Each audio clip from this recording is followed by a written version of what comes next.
Amém. Você pode sentar nesse momento?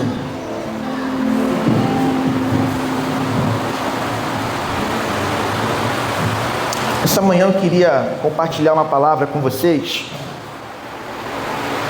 que vai ser um sermão temático, ainda que nossa preferência aqui do púlpito seja a pregação expositiva. Creio que nesse início ainda se fará necessário ministrar em torno de alguns temas. E nessa manhã eu quero falar de um dos temas que eu tenho considerado mais caros assim para o nosso ministério nesse tempo, onde estamos buscando essa revitalização ministerial em nossa igreja. Então eu quero convidar você a abrir sua Bíblia em Mateus capítulo 18. Evangelho de Mateus capítulo 18. Nós vamos ler a partir do versículo 15, um texto que nós já lemos e trabalhamos não tem muito tempo. Evangelho de Mateus capítulo 18, versículo 15.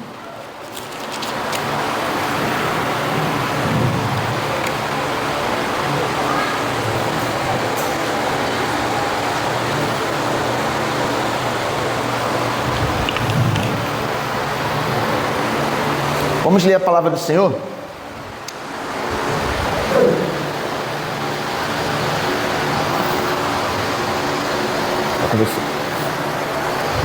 Vamos ler. Se o seu irmão pecar contra você, vá e repreenda-o em particular. Se ele ouvir, você ganhou o seu irmão.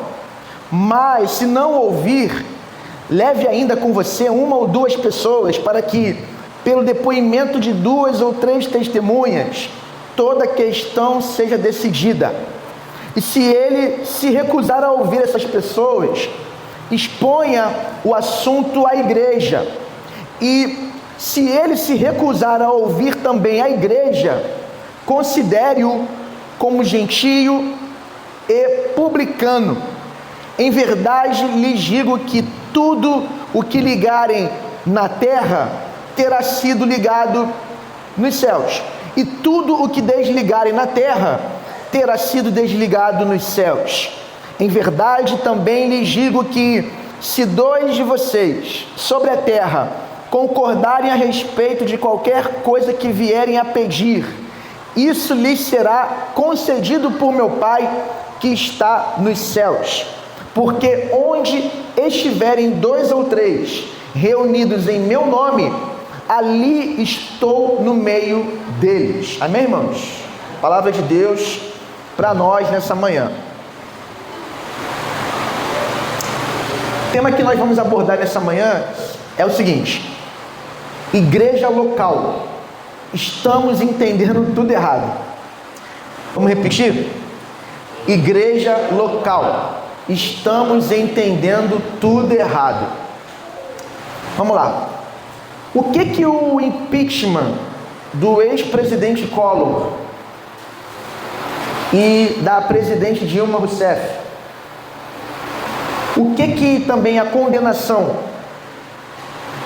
nas 3 instâncias, prisão e agora mais recente soltura do atual presidente Lula, e o que essas CPIs mais recentes da Covid, do 8 de janeiro e a atual agora do INSS, esse escândalo do INSS, e o que a condenação mais recente do ex-presidente Bolsonaro pela primeira turma do Supremo Tribunal Federal tem em comum com a igreja local?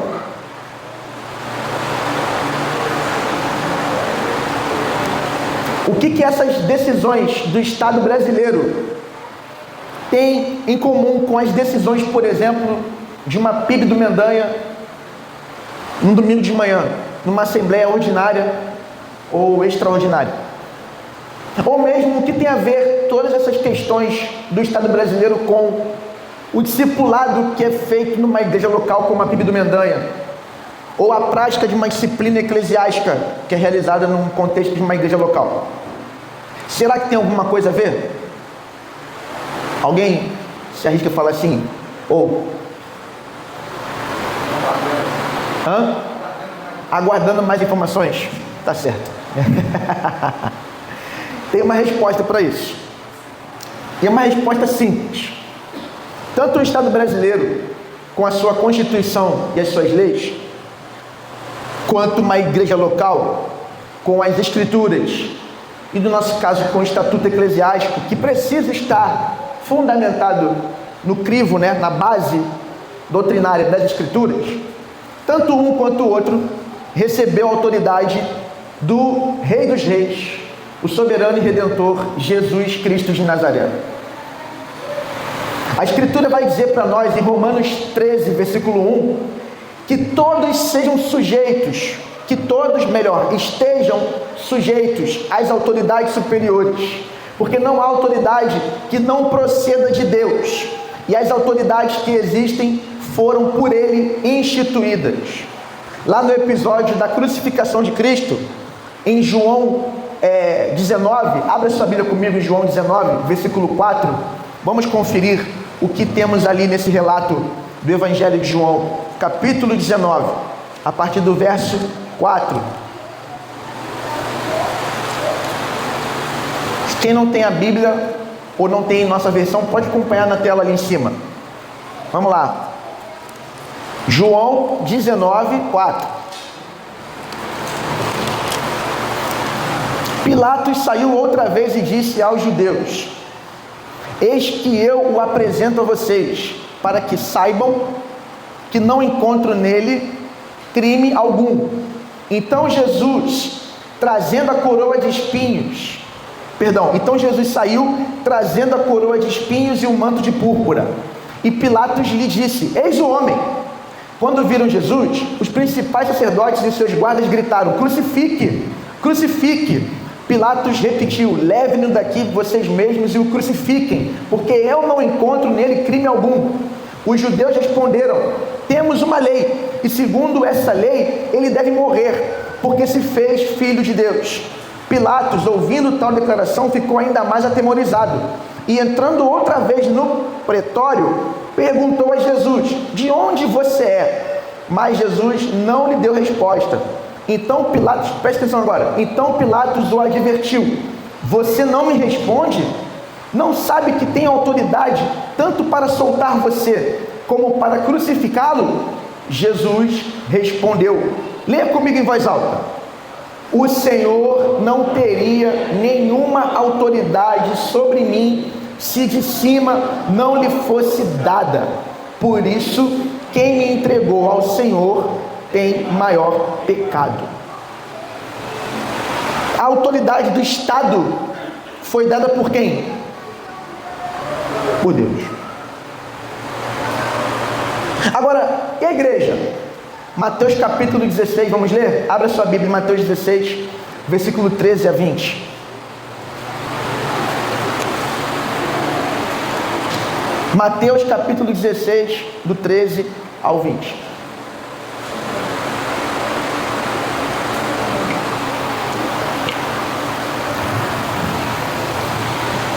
Acompanhe comigo a leitura. Indo Jesus para a região de Cesareia de Filipe, perguntou a seus discípulos: quem os outros dizem que é o Filho do Homem? E eles responderam: uns dizem que é João Batista, outros dizem que é Elias, e outros dizem que é Jeremias ou um dos profetas. Ao que Jesus perguntou: e vocês? Quem dizem que eu sou? Respondendo Simão disse: o Senhor é o Cristo, o Filho do Deus vivo.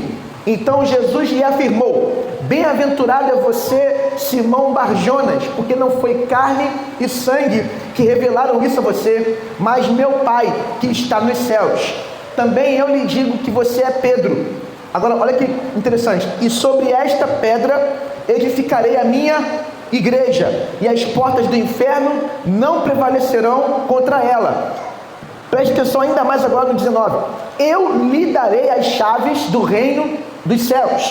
O que você ligar na terra terá sido ligado nos céus, e o que você desligar na terra terá sido desligado nos céus. Então Jesus ordenou aos discípulos que não dissessem a ninguém que ele era o Cristo. Preste atenção aqui numa coisa. Jesus chama os discípulos representam aqui a igreja. E ele faz uma pergunta: o que estão dizendo por aí quem eu sou? Ah, um dos profetas, Senhor. Ah, tá bom. Essa é a confissão dos judeus. Eu quero saber a confissão dos meus discípulos.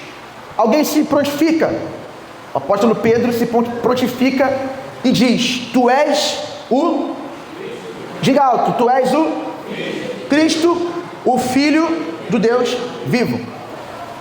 Quando Jesus ouviu essa confissão, isso nós chamamos de profissão de fé. Ele declarou que Jesus era o Cristo. Cristo é uma palavra grega para ungido. No hebraico é Mashiach, é ungido. Lá no Antigo Testamento, 3 ofícios careciam de uma unção sobre eles para que eles pudessem exercer autoridade. Quais são? Quais eram os ofícios? Vamos lá: profeta, sacerdote e rei. Repete comigo: profeta, sacerdote e rei. Jesus é declarado por Pedro como o Cristo, ou seja, o Filho do Deus vivo. Gente, Filho de Deus na mentalidade dos judeus era alguém igual a Deus.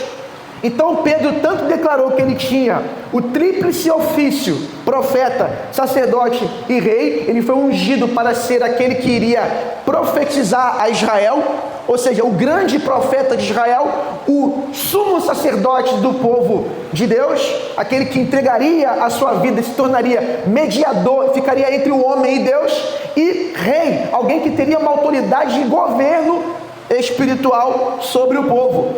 Essa verdade, ela é tão profunda que Jesus vai dizer a Pedro e aos discípulos que não foi carne e sangue que revelou isso a Pedro. Pedro não poderia chegar a essa conclusão.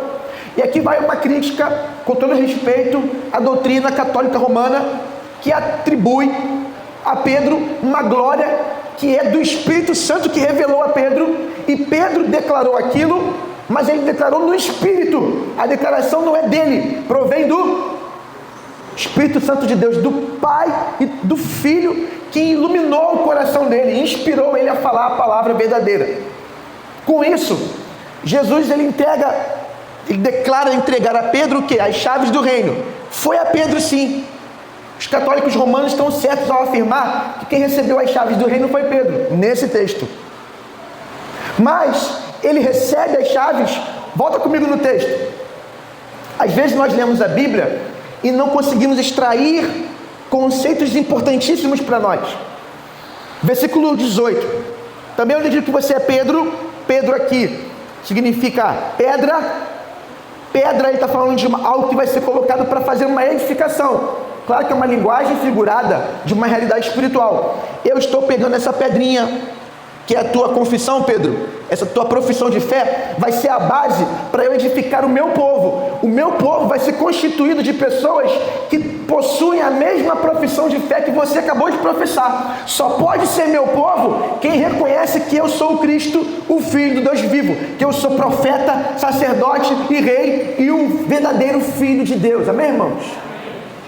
Então ele vai dizer: também eu lhe digo que você é Pedro, versículo 18, e sobre esta pedra edificarei a minha igreja, e as portas do inferno, aqui é o Hades, significa sepultura, ou seja, a perseguição, a provação, as enfermidades, a morte, seja em qual configuração, essas portas da morte, essas portas do Hades, do inferno, não prevalecerão contra quem? Contra a minha igreja.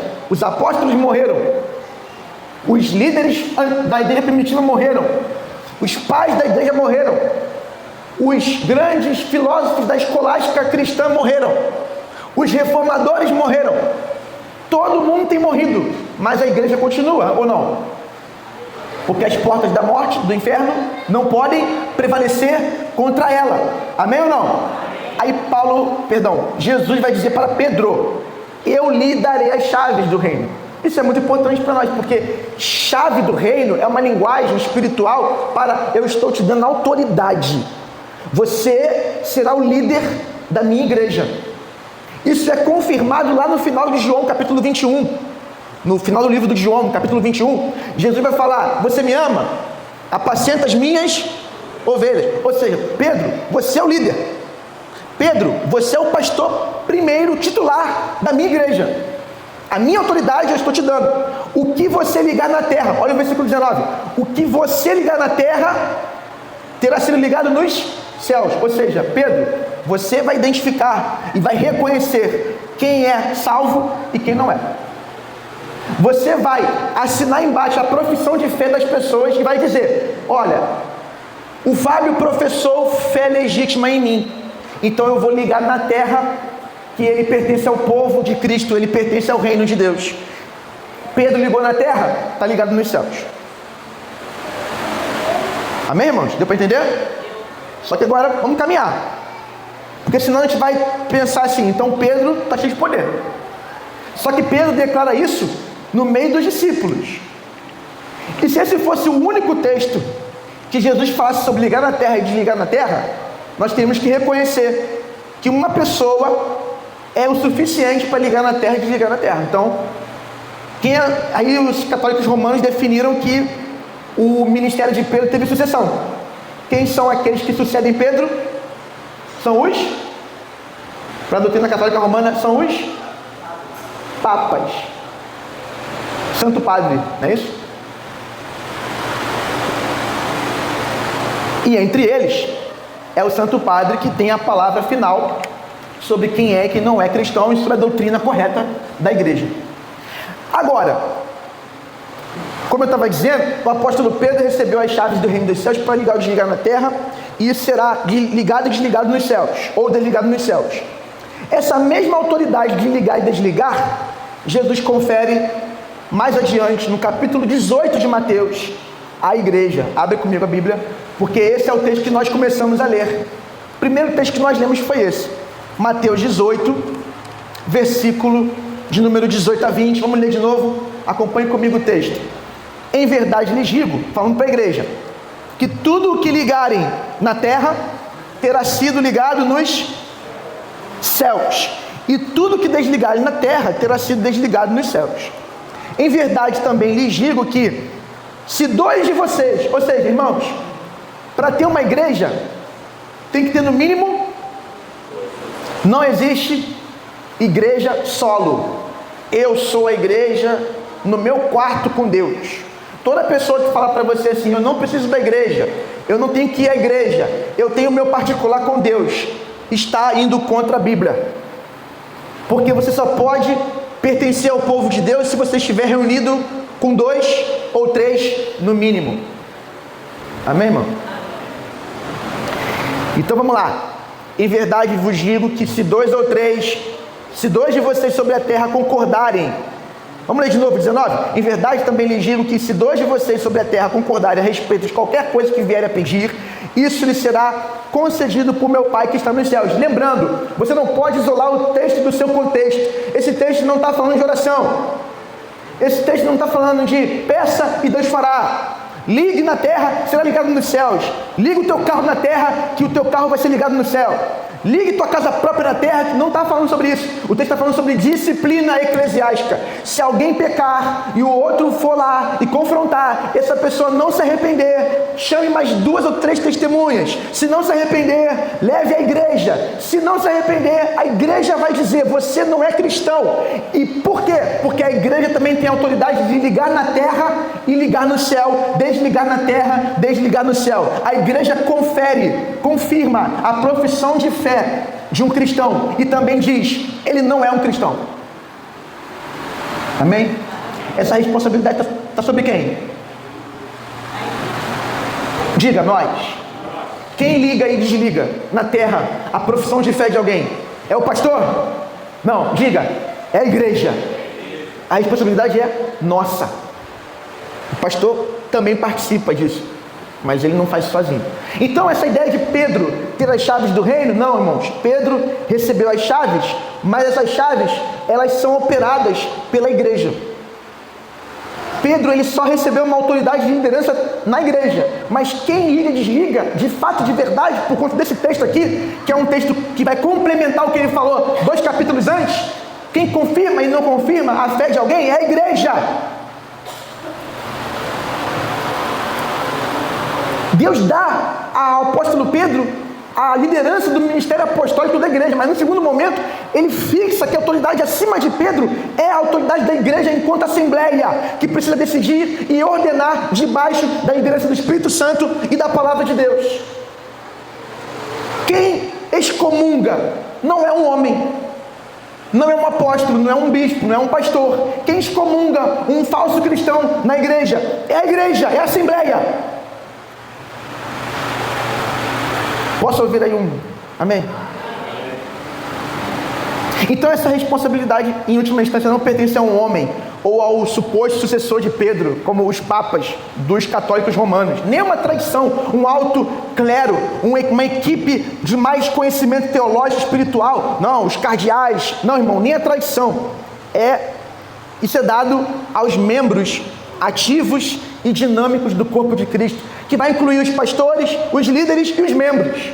Somos todos nós que temos autoridade para confirmar a profissão de fé de alguém, mas também para deixar de confirmar. Falar, confirmamos até aqui, mas a partir daqui não podemos mais confirmar que essa pessoa é convertida. Amém, irmão? Falando ainda sobre a autoridade de Jesus dada à igreja, diferente do Estado. O Estado tem uma espada na mão. O Estado pode prender. O Estado pode mandar e desmandar. O Estado pode privar a tua liberdade. O Estado pode arrancar dinheiro de você. A igreja não. Agora a igreja tem autoridade para confirmar se você é cristão ou não. E você precisa estar debaixo de uma supervisão, de uma membresia bíblica, para você poder ser cuidado e para você poder crescer espiritualmente e ser ajudado para não se perder espiritualmente. Já viu uma pessoa viver carreira solo e crescer espiritualmente? Uma pessoa que fica só vendo culto na live do YouTube, não vai mais à igreja? Essa pessoa vai morrer espiritualmente. Todo mundo que se afasta de Deus começa se afastando da onde, irmãos? Da igreja. Posso ouvir amém, irmão? Concorda com isso? Se você concorda, fala amém. Larga a Bíblia, para de orar e para de cultuar. Pronto, daqui a pouco tá bebendo, tá vendo um monte de besteira, tá largando a igreja por qualquer coisa, vai inventando um monte de desculpa para não vir para a igreja. O coração já está longe. Falando da autoridade de Cristo dada à igreja, 1 Coríntios 5, versículo 12, abre comigo aí. 1 Coríntios capítulo 5, versículo 12 vai dizer para nós algo muito importante. O apóstolo Paulo, na autoridade de Cristo, inspirado pelo Espírito Santo, escrevendo à igreja de Corinto, vai escrever o seguinte, 1 Coríntios 5,12: pois com que direito haveria eu de julgar os de fora? Mas será que vocês não devem julgar os de dentro? Quem deve julgar aqui? A igreja. Ele está responsabilizando a igreja. Vocês não devem julgar os de dentro? Versículo 13: os de fora, esses Deus julgará. Expulsem o malfeitor do meio de vocês. Ele está falando assim, deixa Deus julgar os crimes e pecados daqueles que não são da igreja. Mas aqui na igreja, pecado grave tem que sofrer disciplina. Expulsa ele. Ele já comete esse pecado, todo mundo já sabe. Ele deita com a esposa do seu pai. Ele é um homem que tem cometido pecado grave e não demonstra arrependimento. Ele não é cristão. Você deveria mostrar isso para ele, por amor a ele. Não deixa ele continuar tomando ceia, não deixa ele achar que ainda é membro. Mostra para ele que a vida cristã precisa ser vivida com responsabilidade espiritual. Mostra para ele, para que ele tenha a oportunidade de se arrepender. Eu nunca quero pregar aqui, irmão, apenas para ficar afirmando a fé do que crê. Eu também quero pregar aqui em cima para negar a fé do que não crê. Porque essa fé é falsa. O evangelho é cheiro de vida para o que crê. Paulo vai dizer na segunda carta aos Coríntios. Mas é cheiro de morte para o que não crê. Quem é o que crê? Aquele que crê também dá evidências com as suas obras. A fé sem obra é morta. Então, quando nós pregamos e confrontamos o pecado do púlpito, nós estamos amando a igreja. Quando a membresia começa a criar uma cultura de discipulado, onde há tanto amor, onde há tanto zelo, que as pessoas cuidam e não permitem as pessoas viverem no engano, isso é uma igreja vivendo um ministério bíblico, espiritual e abençoado. Mas quando ela começa a criar essa cultura de passar pano para o erro, principalmente pecados graves. A pessoa que muitas vezes se acha membro do corpo, mas não frequenta a igreja, não se envolve com o ministério, não participa da vida da igreja, não contribui em nada com a igreja, não ama as pessoas, não dá acesso nem tem acesso às pessoas. Essa pessoa não está vivendo o cristianismo bíblico, e por amor nós vamos disciplinar e vamos dizer para ela: irmão, não é assim que se vive a vida cristã. E quando o pastor ele está pregando aqui, confrontando o pecado e mexendo com o coração dos irmãos, ele está amando. Porque a pessoa que está no engano precisa se arrepender para continuar na fé. O Evangelho é Deus o Criador, o homem que pecou, Cristo que morreu e ressuscitou morreu na cruz e ressuscitou no terceiro dia para nos salvar. E uma resposta que é dada a essa mensagem verdadeira, que é o quê? Arrependimento e fé. Mas como se confirmar na fé ou continuar sem continuar praticando arrependimento e a fé? Por isso que muitas vezes o púlpito, o pequeno grupo, a escola bíblica e outras atividades precisam muitas vezes trazer o ensino correto e muitas vezes uma correção adequada para que a pessoa que está no engano se arrependa e volte a crescer na fé, crescer no arrependimento. Mas quando os púlpitos param de confrontar o pecado, quando os pastores param de abrir a Bíblia e expor a Bíblia, quando os ministérios param de focar e deixar de serem centralizados na palavra de Deus, irmãos, falta alimento espiritual, falta fé. A fé vem pelo ouvir e o ouvir pela palavra de Cristo. Sem fé é impossível agradar a Deus. Sem fé é impossível continuar sendo salvo. É para isso que a igreja tem que ter uma disciplina bíblica. Mas antes de disciplinar, ela tem que ter consciência do que é membresia bíblica. 2 Coríntios 2,6.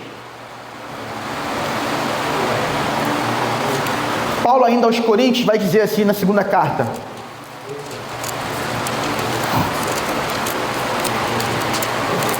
Coríntios 2,6 diz assim: basta-lhe a punição imposta pela maioria.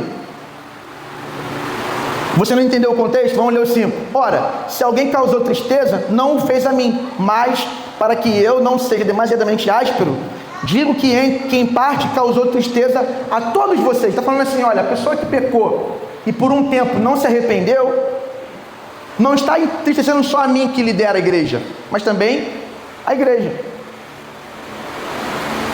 Agora, para disciplinar alguém, basta-lhe a punição imposta pela maioria. Crianças, vamos sentar? Vou pedir para papai e mamãe trazer para perto a criança aí para ela parar de correr na igreja. E isso é disciplina. Porque o lugar da criança também é na igreja. É natural que ela seja orientada. E ela vai errar, e tem que orientar, e tem que falar, e corrigir, e não tem problema nenhum, tá certo? Criança é bênção, mas ela está aqui também para aprender. Veja, basta-lhe a punição imposta pela maioria. É a igreja que realiza a disciplina. Então, irmãos, tanto o Estado brasileiro quanto a igreja local podem até falhar nas suas decisões, mas isso não muda o fato de que ambos possuem autoridade. O Estado sobre o cidadão e a igreja sobre o cidadão que professa a fé em Jesus Cristo. E por isso podem e muitas vezes devem garantir os direitos do cidadão e supervisionar o cumprimento dos deveres ou das responsabilidades por parte de cada cidadão, seja no país ou no reino. Então o cidadão brasileiro tem direitos. Tem direito à vida, tem direito ao trabalho, tem direito à saúde, uma série de coisas. Mas também tem deveres. Você não pode viver no Estado brasileiro e cometer uma série de crimes e isso ficar impune. Não é isso? Para isso existe o Estado. Mas na igreja não é diferente. Você não pode ficar na igreja e levar uma vida totalmente antagônica, contrária à palavra de Deus. Você tem direitos a receber amor, direito a receber a presença de Deus, a ser alimentado espiritualmente. São direitos, mas também existem responsabilidades. Você precisa praticar o perdão, você precisa submeter a autoridade bíblica, e caso você não queira, a igreja tem autoridade para corrigir, para disciplinar. Amém, irmãos? Vocês estão ouvindo a palavra mesmo? Tá fazendo algum sentido para você ouvir isso? Porque para nós uma das marcas de uma igreja saudável é um entendimento bíblico de membresia. Para isso nós temos que entender a autoridade que está sobre nós. A autoridade é nossa, irmãos. Não sou eu que vou excluir um membro do hall ou impedir alguém de tomar ceia. Não, somos nós. E a pessoa que se diz membro do corpo de Cristo local e não assume, não vive esse compromisso como se deve viver, a comunidade precisa mostrar isso para ele, que não dá para você continuar assim. Dessa maneira você está se perdendo. Dessa maneira você está se afastando da presença de Deus. Vamos continuar. O que é a igreja local? A gente me perdi no horário. Tem um tempinho ainda.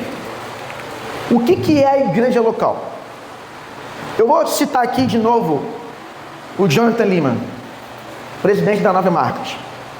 No livro dele, Membresia na Igreja, como o mundo sabe quem representa Jesus, eu vou citar parafraseando suas palavras. Preste atenção, a igreja local é a autoridade na terra que Jesus instituiu para afirmar e confirmar de maneira oficial a minha e a sua vida cristã. Eu vou repetir. A igreja local é a autoridade na terra que Jesus instituiu para afirmar e confirmar de maneira oficial a minha e a sua vida cristã. Ainda nas palavras dele, assim como a Bíblia estabelece o governo de sua nação como sua maior autoridade na terra quando se trata de sua cidadania nessa nação, da mesma forma estabelece a igreja local como sua maior autoridade na terra quando se trata do seu discipulado cristão e da sua cidadania na nação de Cristo, a presente e a prometida no futuro. Então, assim como o Estado brasileiro, por exemplo, é a autoridade máxima para dizer você é um cidadão e você pode continuar convivendo em sociedade, a igreja também tem a mesma autoridade no sentido espiritual de você é cristão, você é um discípulo de Jesus e você tem o direito de participar da ceia do Senhor. Vocês estão aqui? Há necessidade. Eu tento evitar ao máximo. Mas quando a gente percebe olhos fechando, domingo, calor, né? Eu entendo. Eu também, se eu estivesse sentado aí, eu ficaria numa situação difícil. Mas aí eu acho que tem que fazer, vocês estão aí e quem tem alguém do lado fala assim, ó. Dá aquele pequeno tranco, não é falta, nem amarelo, né? Esperou o contato veio. Só isso. Para ajudar o irmão. Então, de um lado, o Estado brasileiro tem autoridade para reconhecer quem é cidadão e quem pode conviver em sociedade. Do outro lado, a igreja local tem autoridade para reconhecer quem é cristão ou quem continua cristão. Porque às vezes você chegou cristão. Você começou bem, irmão. Mas no caminho você foi mudando. A igreja tem autoridade para falar, confirmamos lá atrás, mas agora não podemos mais confirmar. Complexo, né? E a supervisão, ela é feita regularmente na ceia do Senhor. A ceia do Senhor, irmão, não é um lanchinho espiritual, não. É a nossa supervisão do nosso discipulado. Eu te pergunto, uma pessoa que quase não vem à igreja, que não submete à autoridade pastoral, que não está buscando a Deus, que você não convive com ela, como é que você, nós, vamos receber alguém que está aqui há 2 meses sem vir? Como que a gente vai receber e falar, não, irmão, estamos em comunhão? Faz algum sentido para você? Então a própria igreja deveria, por amor a esse irmão, essa irmã, irmão, toma não. Porque você não está participando do discipulado. Você não está convivendo, você não está sendo igreja, você não está submisso. Você não frequenta, você não ama, você não dá satisfação. O que é isso? Não, na mensagem não.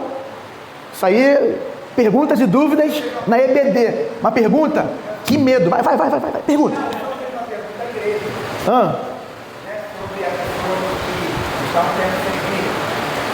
Pode ou não?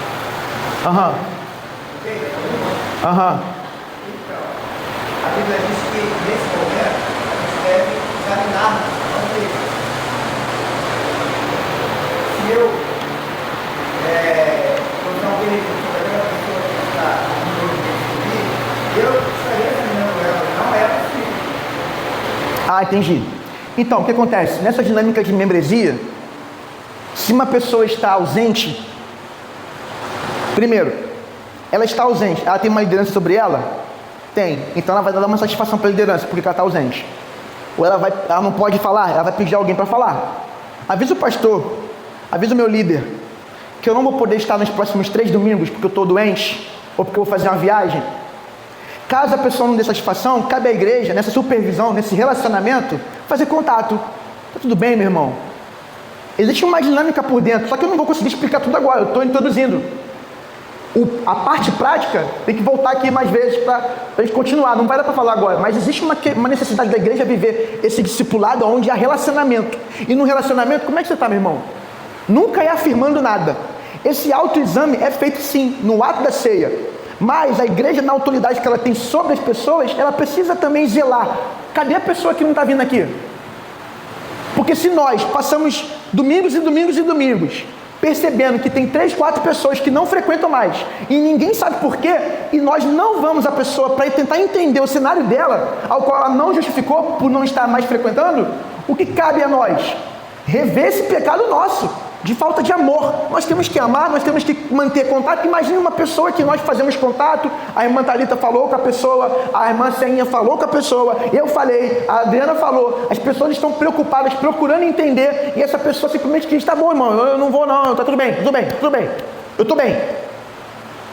Se essa pessoa do nada aparece, por amor a ela, o pastor vai orientar, examine-se a si mesmo. Mas esse irmão, quando vê a situação acontecendo, cabe esse irmão por amor, chamar essa pessoa e falar assim, meu irmão, eu vi que você tomou a ceia, mas olha, eu te mandei mensagem, te procurei, você não veio, você não explicou o porquê. Você precisa rever esse posicionamento, porque biblicamente nós temos que ter uma convivência. E nós temos que ser impedidos por razões maiores do que nós. Se nós não temos essa supervisão entre nós não estamos vivendo uma membresia bíblica. Deu para entender, gente? Virou um momento EBD aí, mas tudo bem. Porque não, mas gente, não se pergunta na hora da mensagem, tá? Por favor. Pregação a gente expõe. A dúvida é o final. Ó, pastor, anota. Pastor, então, o senhor falou aquele ponto ali, mas eu fiquei com dúvida. Mas me conhece há muitos anos, né? Ele jogou bola comigo, né? Desde 2012. Vou perguntar aqui. Vamos lá. Existe um contexto, logicamente. Não é que a pessoa para de frequentar e a igreja tem que sair, caça às bruxas. Não é isso. Existe um relacionamento. Existe uma convivência amorosa. E muitas vezes, por conta da pessoa se enganar e permanecer sem se arrepender e querer viver a vida cristã, se submeter à palavra e à liderança bíblica, existe o medicamento da disciplina. Que não precisa ser, na última instância, de exclusão. Isso aí é quando há um pecado grave, sem arrependimento. Nós estamos buscando confrontar para que a pessoa se arrependa, para que a pessoa reconheça, meu irmão, de fato eu não dei satisfação, de fato eu não avisei ninguém, eu me fechei, eu me chateei com alguma coisa, parei de vir, e eu estou chateado e tal, mas eu sei que isso não é correto, me arrependo, irmão, vamos tomar ceia junto. Porque a disciplina bíblica é ato de amor que visa a restauração sempre do cristão. A igreja não é igual o Estado, que tem uma espada para ficar, prende ele, expulsa ele, deporta fulano. A igreja tem a autoridade que é exercida com misericórdia, com amor, mas muitas vezes vai zelar pela verdade da Escritura, para que a pessoa não fique no engano, não viva uma vida cristã que não cresce em arrependimento e fé. Amém, irmãos? Amém ou não? Amém. Qualquer dúvida agora você guarda, anota aí e fala depois. Bom, a maneira como um cristão vive na igreja local importa, e importa muito. Mas também importa de igual modo como esse cristão vive nas demais esferas da sociedade. Esse cristão pode querer, de repente, ser um crente maravilhoso só aqui dentro. Não, irmão, se você está lá fora e você descobriu alguma coisa, você vai nele. Você não vem espalhar fofoca na igreja, não. Vai no irmão e fala com ele, irmão, falando para mim que aconteceu uma coisa. Aconteceu? Isso é uma informação verdadeira? Nós nunca disciplinamos com base de acusação e afirmação. Nós disciplinamos com sabedoria, fazendo perguntas. A sabedoria faz perguntas. Antes de acusar, antes de dar o veredito, pergunte. Antes de falar, você está ausente, você não está vindo. Primeiro, você está bem? Tem algum problema na família, alguma doença? Eu queria te visitar. Quando há amor, irmão, essas coisas fluem. Quando a igreja vive membresia bíblica, isso vai fluindo, vai crescendo. Nós vamos nos interessando uns pelos outros. Nós queremos viver família. E eu estou vendo que o meu tempo está acabando. Assim como existem leis no Brasil, existem leis no reino de Cristo Jesus. E o Estado protege, né? E faz cumprir as leis.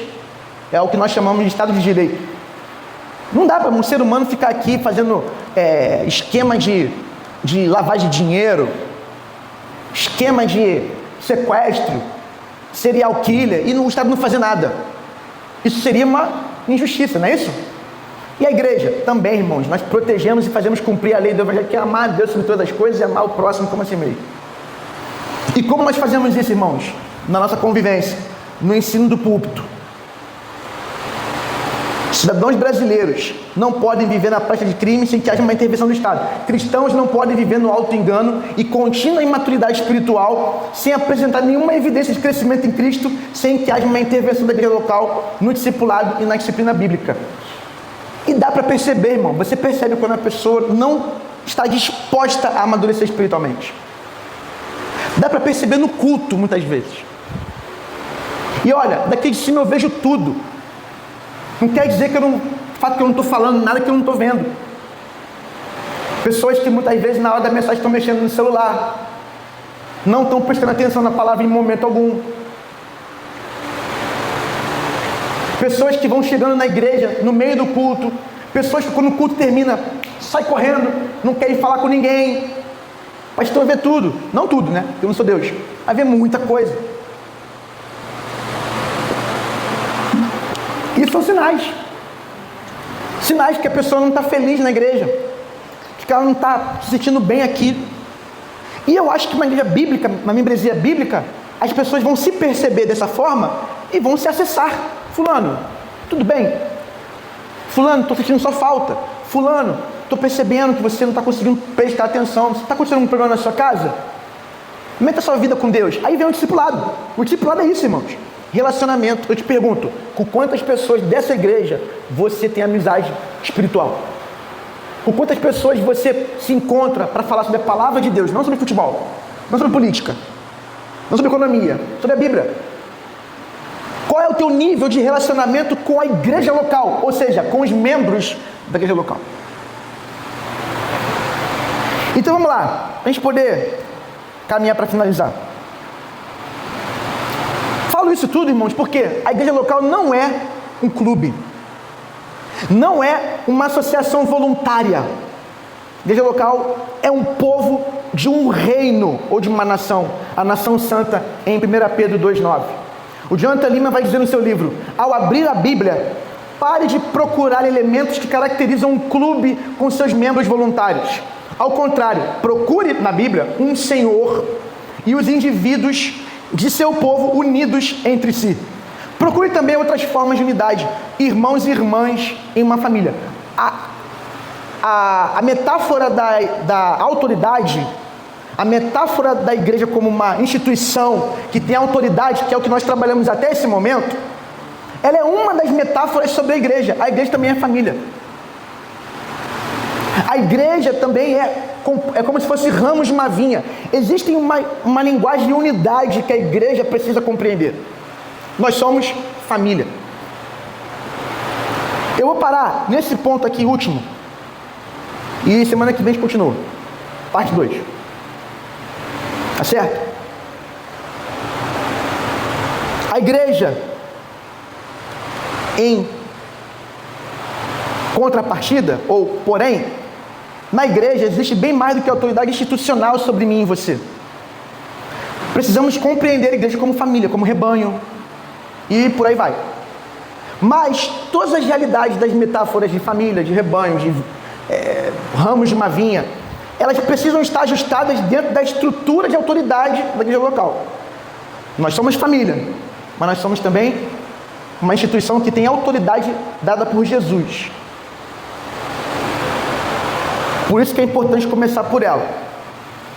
A autoridade da igreja dá forma aos aspectos familiares da vida da igreja, aos aspectos da vida como corpo, a metáfora do corpo de Cristo, e por aí vai.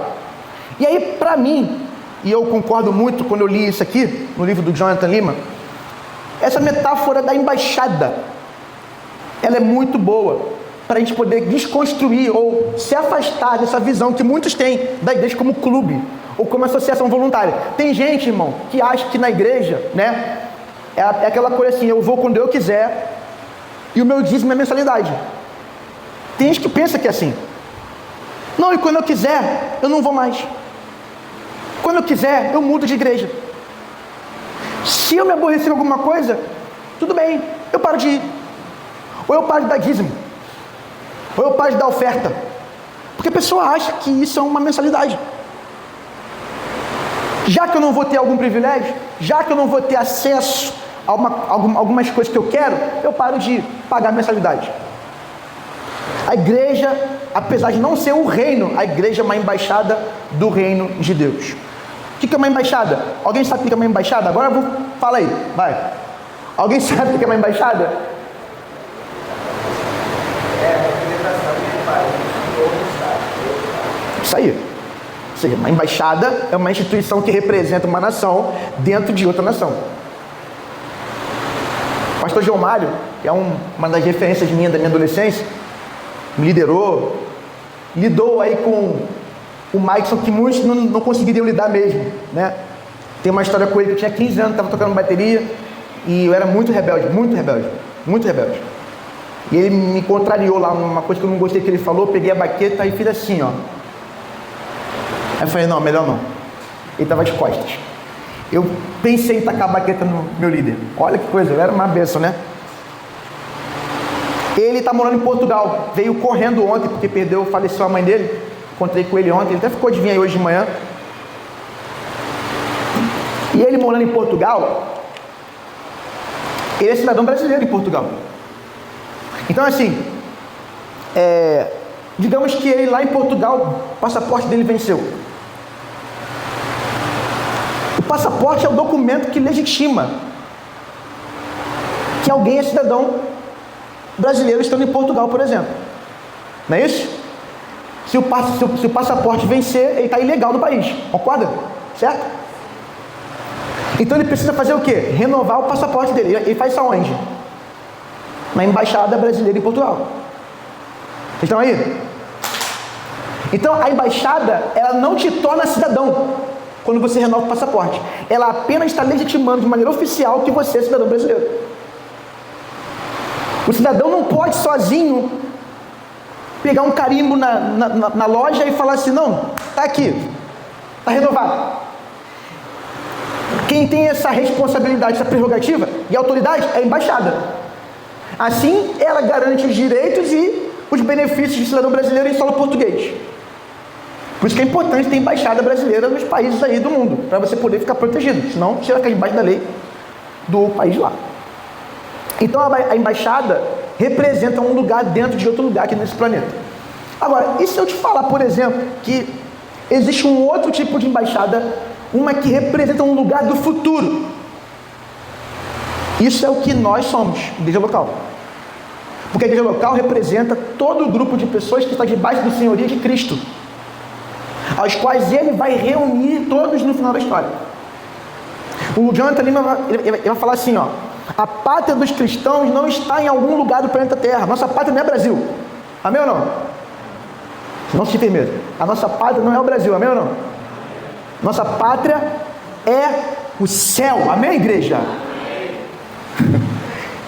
Nós aguardamos uma pátria celestial. Apocalipse 11:15 vai dizer que existe o reino do mundo que vai se tornar do nosso Senhor Jesus, do Cristo de Deus. E Filipenses 2:11 vai dizer que todo joelho um dia vai se dobrar e toda língua vai confessar que Jesus Cristo é o Senhor. Agora, preste atenção numa coisa, e aqui nós vamos parar. Há um lugar na terra onde cidadãos dos céus podem, nesse momento, encontrar um refúgio e um reconhecimento oficial. Existe uma embaixada do reino para você encontrar aí o seu carimbo no seu passaporte. Existe uma instituição que confirma, que te protege, que te ajuda e te dá direitos e supervisiona as suas responsabilidades.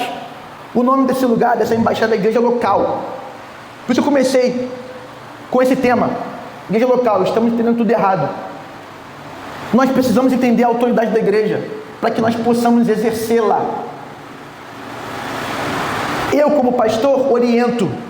Eu, como pastor, aconselho, instruo, eventualmente corrijo com palavras, mas eu não tenho autoridade para desligar no céu e na terra ninguém.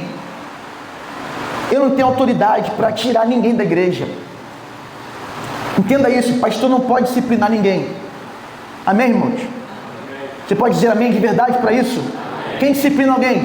Líder, o pastor ou não? A assembleia. É o povo que determina. Olha, não concordamos que a pessoa continue nessa posição, ou não confirmamos mais a profissão de fé que essa pessoa fez. As igrejas representam o domínio de Cristo na terra. Elas agora legitimam e protegem os cidadãos do reino e proclamam as leis do evangelho agora. É a igreja local que é essa embaixada do reino de Deus. A igreja está como membresia se prostrando diante do rei agora e chamando todos os povos a fazerem o mesmo. Última frase para hoje.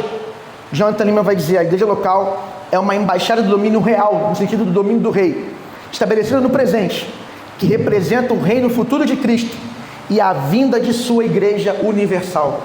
Nós estamos aqui cumprindo um propósito dentro da grande comissão. Nós estamos como uma embaixada do domínio real de Cristo, estabelecendo no presente a representação do reino futuro de Cristo. Nós estamos cumprindo um propósito que é muito maior do que nós.